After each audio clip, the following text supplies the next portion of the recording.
ನಾವು ಸಾಮಾನ್ಯವಾಗಿ ಶ್ರೀಕೃಷ್ಣ ಎಂದ ಕೂಡಲೇ ಕೈಯಲ್ಲಿ ಕೊಳಲು ಹಿಡಿದು ಮಂದಸ್ಮಿತನಾಗಿ ತಲೆಯಲ್ಲಿ ನವಿಲುಗರಿ ಧರಿಸಿ ಬೆಣ್ಣೆ ಕಳ್ಳನಾಗಿ ಗೋಪಿಕೆಯರೊಡನೆ ರಾಸಲೀಲೆಯಲ್ಲಿ ಮಗ್ನನಾಗಿರುವ ದೇವೋತ್ತಮನನ್ನಷ್ಟೇ ಕಲ್ಪಿಸಿಕೊಳ್ಳುತ್ತೇವೆ. ಅರಮನೆಯ ವೈಭವದಲ್ಲಿ ಮೆರೆಯುವ ಆತನ ದಿವ್ಯ ರೂಪ ನಮ್ಮ ಕಣ್ಮುಂದೆ ಬರುತ್ತದೆ. ಆದರೆ ಇದು ಕೇವಲ ಆತನ ಜೀವನದ ಮೇಲ್ನೋಟ ಅಥವಾ ಹೊರನೋಟವಷ್ಟೇ. Hi friends, welcome to your heart beats Kannada channel. ಎಲ್ಲರೂ ನಗುನಗುತ್ತಾ ಖುಷಿಯಾಗಿದ್ದೀರಾ ಅಂದ್ಕೊಂಡಿದ್ದೀನಿ. ಆ ನಗು ಹಾಗೆಯೇ ಇರಲಿ ಅಂತ ಹಾರೈಸುತ್ತಾ ಹೃದಯದಿಂದ ಹೃದಯಕ್ಕೆ ತಲುಪುವ ಮಾತುಗಳೊಂದಿಗೆ ಇವತ್ತಿನ ವಿಶೇಷ ವಿಡಿಯೋ ಆರಂಭಿಸೋಣ. ನಿಜವಾದ ಕೃಷ್ಣನ ಕಥೆ ಆರಂಭವಾಗುವುದು ವೈಭವದ ಅರಮನೆಯಲ್ಲ, ಬದಲಾಗಿ ಕಡುಗತ್ತಲಿನ ಕಾರಾಗೃಹದಲ್ಲಿ. ಆ ಮೋಹಕ ನಗುವಿನ ಹಿಂದೆ ಅಡಗಿರುವ ಅತೀವ ನೋವು, ನಿರಂತರ ಸಂಘರ್ಷ ಮತ್ತು ಅಪ್ರತಿಮ ತ್ಯಾಗದ ಕಥೆಯನ್ನು ನಾವೆಂದಾದರೂ ಗಮನಿಸಿದ್ದೇವೆಯೇ? ಶ್ರೀಕೃಷ್ಣನ ಜೀವನ ಎಂದರೆ ಕೇವಲ ಪವಾಡಗಳ ಸರಮಾಲೆಯಲ್ಲ, ಅದು ಸಂಘರ್ಷ, ತ್ಯಾಗ ಮತ್ತು ತತ್ವಜ್ಞಾನದ ಒಂದು ಮಹಾಸಾಗರ. ಆ ಸಾಗರದ ಆಳಕ್ಕೆ ಇಳಿದಾಗ ನಮಗೆ ಕಾಣುವ ಕೃಷ್ಣನ ನಿಜರೂಪ ಇಲ್ಲಿದೆ. 1.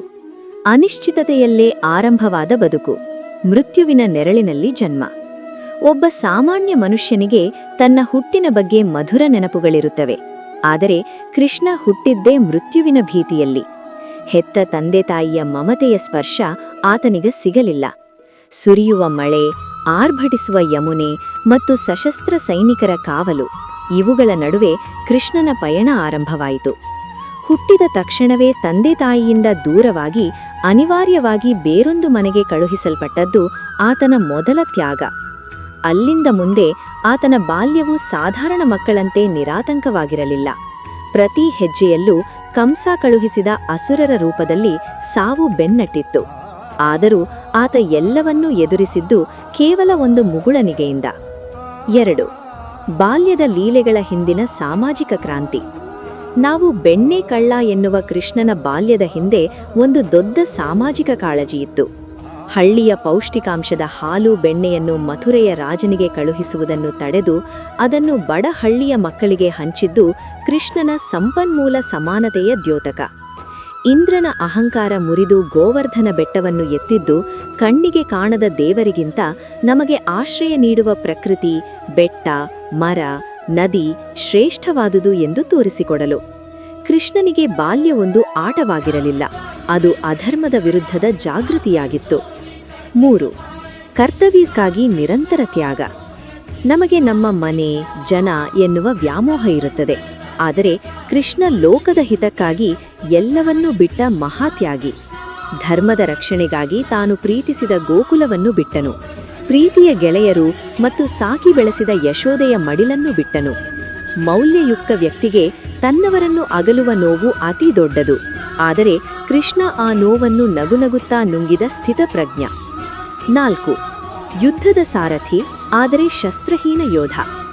ಮಹಾಭಾರತದ ಸಮಯದಲ್ಲಿ ಕೃಷ್ಣ ಯುದ್ಧ ಮಾಡಿಲ್ಲ, ಆದರೆ ಯುದ್ಧದ ದಿಕ್ಕನ್ನೇ ಬದಲಾಯಿಸಿದನು. ಅರ್ಜುನನಂತಹ ಶ್ರೇಷ್ಠ ವೀರನೇ ಕರ್ತವ್ಯದ ಹಾದಿಯಲ್ಲಿ ಸಂದೇಹಪಟ್ಟು ಕುಸಿದಾಗ ಕೃಷ್ಣ ಅವನಿಗೆ ಶಕ್ತಿ ನೀಡಿದ್ದು ಆಯುಧದಿಂದಲ್ಲ, ಬದಲಾಗಿ ಜ್ಞಾನದಿಂದ. ಅಧಿಕಾರವಿಲ್ಲದ ಜವಾಬ್ದಾರಿಯನ್ನು ಹೊತ್ತ ಕೃಷ್ಣ ಪಾಂಡವರಿಗೆ ಜಯ ತಂದುಕೊಟ್ಟರೂ ತಾನು ಕೇವಲ ಒಬ್ಬ ಸಾರಥಿಯಾಗಿಯೇ ಉಳಿದನು. ಇದು ಒಬ್ಬ ಪರಿಪೂರ್ಣ ನಾಯಕನಿಗೆ ಇರಬೇಕಾದ ಅಹಂಕಾರವಿಲ್ಲದ ವ್ಯಕ್ತಿತ್ವ. 5. ಕರ್ಮದ ನ್ಯಾಯ ಮತ್ತು ಅಂತಿಮ ಏಕಾನಿತನ. ಕೃಷ್ಣನ ಜೀವನದ ಅತ್ಯಂತ ಗಂಭೀರ ಘಟ್ಟ ಎಂದರೆ ಆತನ ಅಂತ್ಯ. ಇಡೀ ಜಗತ್ತನ್ನೇ ಆಳಿದವನು, ಮಹಾಭಾರತದ ಸೂತ್ರಧಾರ, ಕಾಡಿನಲ್ಲಿ ಏಕಾಂಗಿಯಾಗಿ ಬಾಣ ತಗಲಿ ಬಿದ್ದಿದ್ದಾಗ ಯಾರನ್ನೂ ಸಹಾಯಕ್ಕೆ ಕರೆಯಲಿಲ್ಲ. ಏಕೆ? ಗಾಂಧಾರಿಯ ಶಾಪ. ಗಾಂಧಾರಿಯು ನೀಡಿದ ಶಾಪವನ್ನು ಸತ್ಯವಾಗಿಸಲು ಮತ್ತು ಕಾಲದ ನಿಯಮಕ್ಕೆ ಗೌರವಿಸಲು ಆತ ಅದನ್ನು ಸ್ವೀಕರಿಸಿದನು. ಕರ್ಮ ಸಿದ್ಧಾಂತ. ತ್ರೇತಾಯುಗದಲ್ಲಿ ರಾಮನಾಗಿ ವಾಲಿಯನ್ನು ಮರೆಯಲ್ಲಿದ್ದು ಕೊಂದಿದ್ದಕ್ಕೆ ಈ ಯುಗದಲ್ಲಿ ಜರ ಎಂಬ ಬೇಟೆಗಾರನ, ವಾಲಿಯ ಮರುಜನ್ಮ ನ ಬಾಣಕ್ಕೆ ತನ್ನನ್ನು ತಾನು ಒದ್ದಿಕೊಂಡನು. ಬಂದದ್ದನ್ನು ಅನುಭವಿಸಲೇಬೇಕು ಎಂಬ ಸತ್ಯವನ್ನು ಜಗತ್ತಿಗೆ ಸಾರಿಸಲು ಆತ ತನ್ನ ಕಣ್ಣೆದುರೇ ತನ್ನ ಯದುವಂಶ ನಾಶವಾದರೂ ಆತ ದೂರು ನೀಡಲಿಲ್ಲ.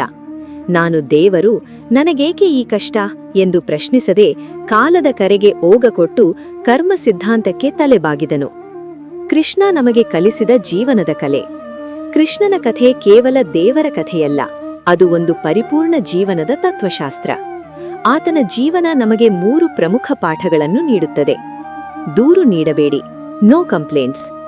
ಜೀವನದ ಆರಂಭದಿಂದ ಅಂತ್ಯದವರೆಗೆ ಕೃಷ್ಣ ಅನುಭವಿಸಿದಷ್ಟು ನೋವು ಯಾರೂ ಅನುಭವಿಸಿಲ್ಲ. ಆದರೆ ಆತ ಎಲ್ಲೂ ದೂರು ನೀಡಲಿಲ್ಲ, ಬದಲಾಗಿ ಬಂದ ಪರಿಸ್ಥಿತಿಯನ್ನು ಶಾಂತವಾಗಿ ಸ್ವೀಕರಿಸಿದನು. ನೋವಿನ ನಡುವೆಯೂ ನಗು. ಸಮಸ್ಯೆಗಳು ದೊಡ್ಡದಾದಾಗ ನಮ್ಮ ಮನಸ್ಸು ಇನ್ನೂ ದೊಡ್ಡದಾಗಬೇಕು. ಕೃಷ್ಣನ ನಗುವು ಸಂಕಷ್ಟಗಳಿಂದ ಪಲಾಯನ ಮಾಡುವುದಲ್ಲ, ಬದಲಾಗಿ ಸಂಕಷ್ಟಗಳ ಕಣ್ಣಲ್ಲಿ ಕಣ್ಣಿಟ್ಟು ನೋಡಿ ಗೆಲ್ಲುವುದು. ಸ್ಥಿತಪ್ರಜ್ಞತೆ. ಸೋಲು, ಗೆಲುವು, ಸುಖ, ದುಃಖ ಇವೆಲ್ಲವೂ ಕರ್ಮದ ಚಕ್ರಗಳು. ಇವುಗಳ ನಡುವೆಯೂ ತನ್ನ ಸಮತೋಲನ ಕಳೆದುಕೊಳ್ಳದೆ ಧರ್ಮದ ಹಾದಿಯಲ್ಲಿ ನಡೆಯುವುದೇ ಮನುಷ್ಯನ ನಿಜವಾದ ಯಶಸ್ಸು. ಕೃಷ್ಣನ ಜೀವನ ನಮಗೆ ಹೇಳುವುದು ಇಷ್ಟೇ: ನೀನು ಎಷ್ಟೇ ದೊಡ್ಡವನಾಗಿದ್ದರೂ ಜೀವನದ ಕರ್ಮ ನಿಯಮಗಳಿಂದ ತಪ್ಪಿಸಿಕೊಳ್ಳಲು ಸಾಧ್ಯವಿಲ್ಲ. ಆದರೆ ಆ ನಿಯಮಗಳನ್ನು ಸಂಭ್ರಮದಿಂದ ಸ್ವೀಕರಿಸಿ ನೋವಿನ ನಡುವೆಯೂ ಇತರರ ಬದುಕಿಗೆ ಬೆಳಕು ನೀಡುವುದೇ ಜೀವನದ ಸಾರ್ಥಕತೆ.